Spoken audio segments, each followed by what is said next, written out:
in the portion. And now I'm muting everybody again. Okay, so there are a couple of lines on page 847 that make their appearance in the Yom Kippur liturgy. In that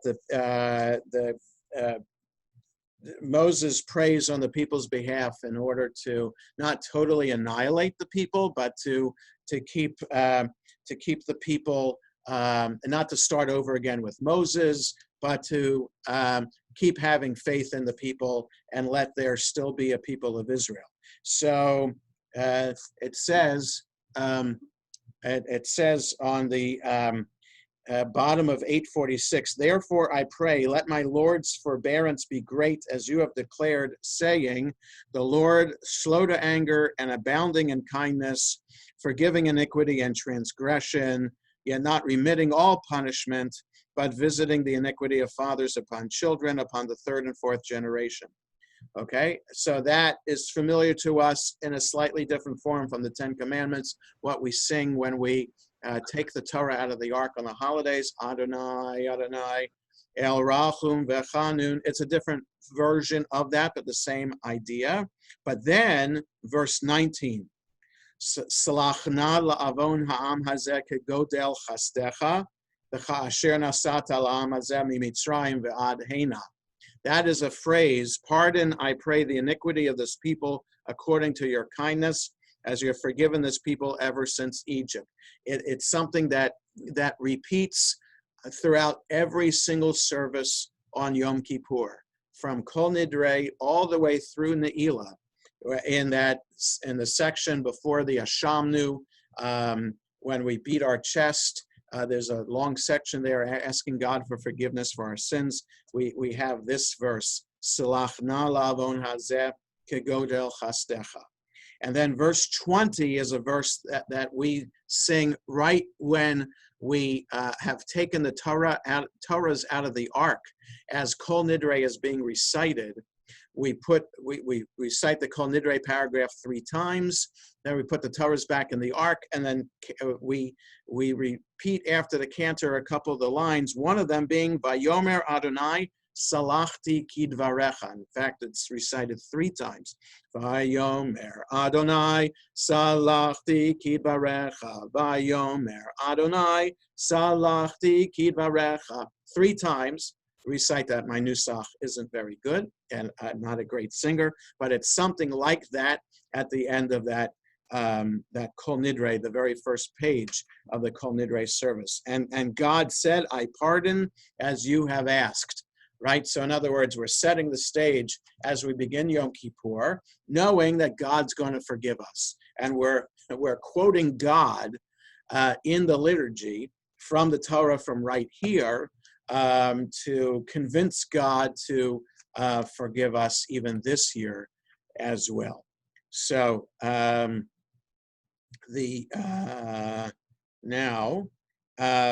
the last thing I wanted to point out is about one of the laws that we're supposed to, that God commands us.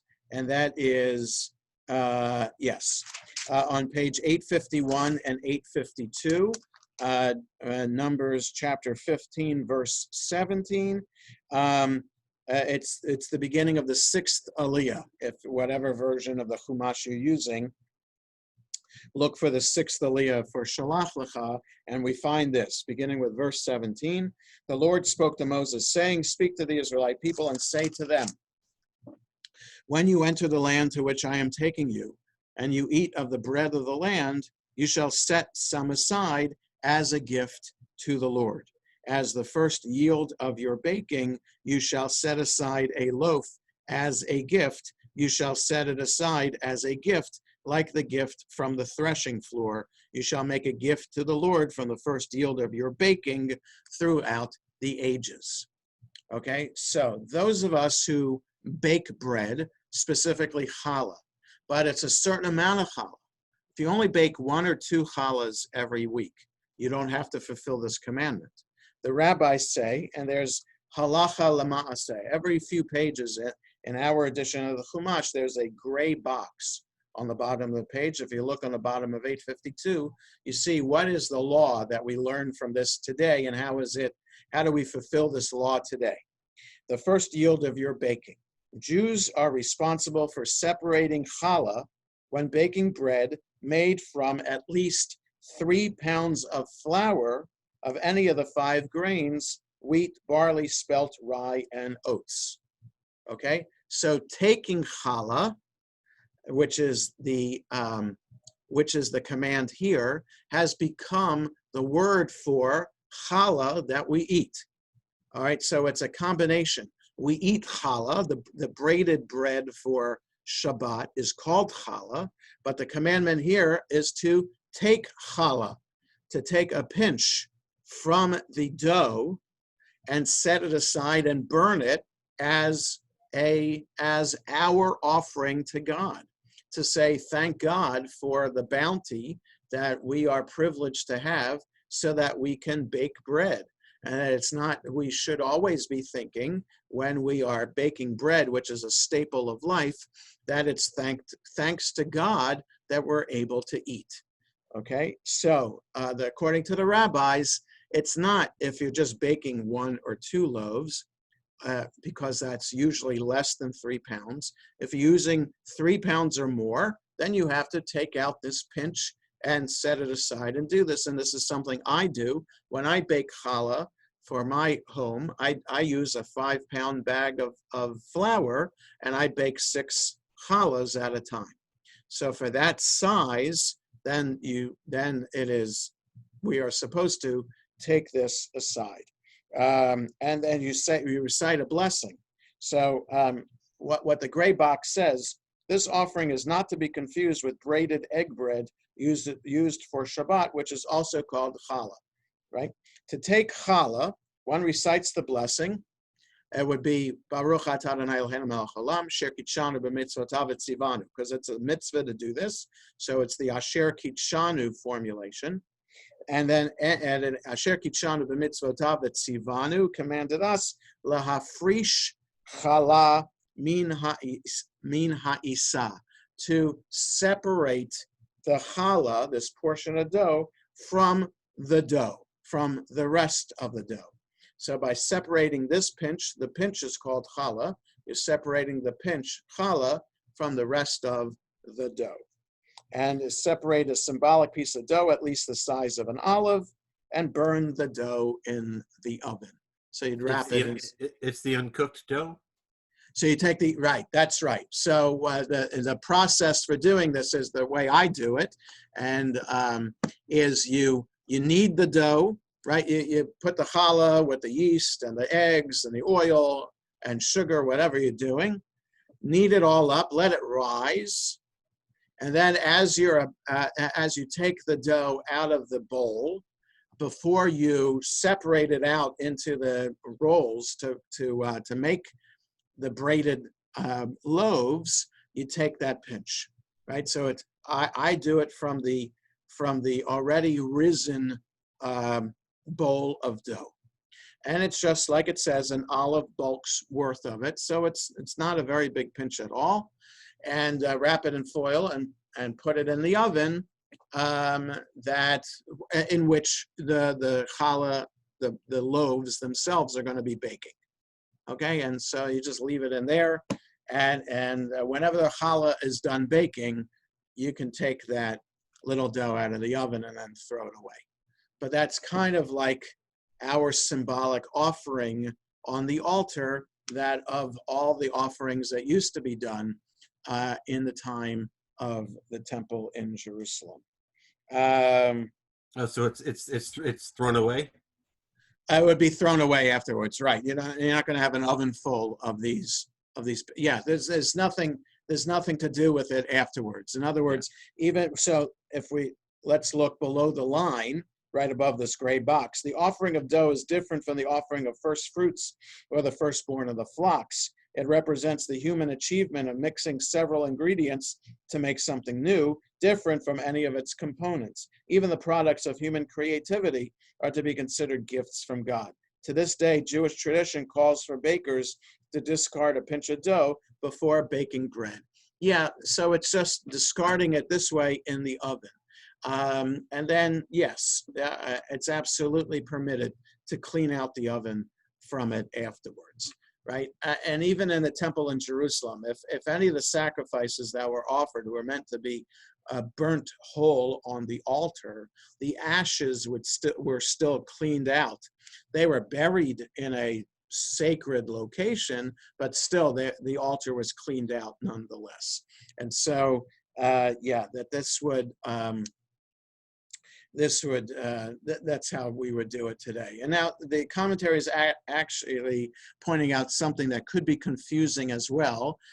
When you buy matzah for Passover, the side of the box, it depends on the brand. It might have it in English, but it definitely has it in Hebrew, in which it says challah was taken in the process of the baking of this matzah, which can be kind of disconcerting for the uninitiated and the uninformed as to what that means. What do you mean you're taking challah? Challah is not kosher for Passover. What are you doing taking challah and making matzah from it?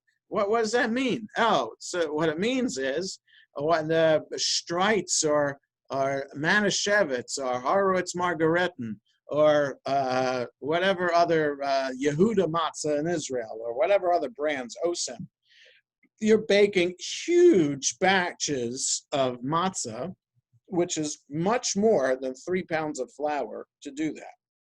And so when doing that, and the process of making it kosher, the Hashgacha agency and the company itself is wanting to make sure that the kosher buyer is aware that the challah commandment was followed in the baking of this matzah. So that's what that means. So next time, if you have leftover matzah from Passover this year, if you happen to have a box of matzah, you can take a look at it on the side of the box. You'll see a phrase like that. Like I said, it might not be in English, but it would be in Hebrew. And just look for the Hebrew word challah, chet lamed hey, and you'll see that that's what this comment is talking about. So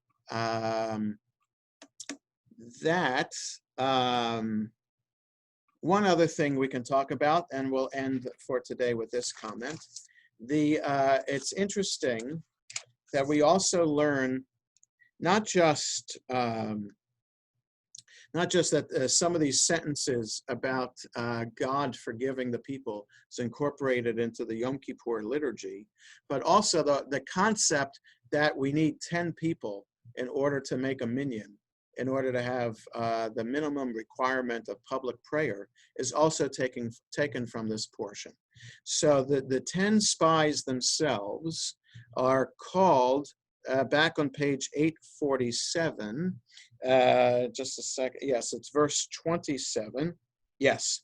The very bottom of the page. The Lord spoke further to Moses and Aaron. Verse 27, how much longer shall that wicked community keep muttering against me? Very well, I have heeded the incessant muttering of the Israelites against me. So now we might think that this is referring to the entire community of Israel that's complaining, but according to the commentary, it's the 10 spies themselves. And as the comment below the line says, Ad matai la'edah hara'ah hazot. How much longer shall that wicked community? So community there. Community on the bottom of 847, Hebrew edah used here for a group numbering exactly 10, the scouts who offered a negative report. Jewish law used this as the source for the ruling that 10 is the minimum number of adults required for a group to be counted as a community, a minyan. So something out of something so negative that had such negative impact on the future of the people of Israel that they had to wander the desert for 38 more years. So out of that negative idea that those 10 spies, that community of people, we get the idea that a minyan the 10 people required for a minyan is taken from that word edah. Now that word edah, congregation, community, is used in the name of some synagogues. You can't tell from the pronunciation, but like Addis, Israel, downtown Washington, in Hebrew, it's Adat Yisrael. So the Edah of Israel, the community of Israel, that's what Addis Israel means. And there's a synagogue in Philadelphia known by its abbreviation AJ, but it's Adeth with a TH, Adeth Jeshurun, which in Hebrew is Adat Yeshurun. Yeshurun, Jeshurun is another name for Israel, the congregation of Jeshurun, the congregation of Israel. So Edah, being community, or the community of Israel, is incorporated into some names of synagogues as well. But just with that Yiddish pronunciation, Addis or Adith. There's also, there's Adith Israel, also in one of the western suburbs of Philly also. So that TH is because of the Hebrew, the letter Tuf, like the name Ruth in Hebrew is root. The TH there is how the English a long time ago would tell us that in Hebrew it's the letter Tuf. So that's why it's Sabbath, right? Shabbat in Hebrew, the letter Tuf at the end is Sabbath in English, the TH there because of the Tuf. Okay, so that is what I wanted to share with you today for the portion Shelach Lecha. I hope everybody has a good rest of the day. Stay healthy, stay safe. And there's minyan tonight at 7:30. And also Friday evening, as you saw in the email that went out earlier, Friday evening, 6 o'clock as usual, but we'll be honoring our high school graduates briefly during the service. And Shabbat morning during the service, Sarah Goldrich will become bat mitzvah. So have a good day, everybody, and be well. Thank you.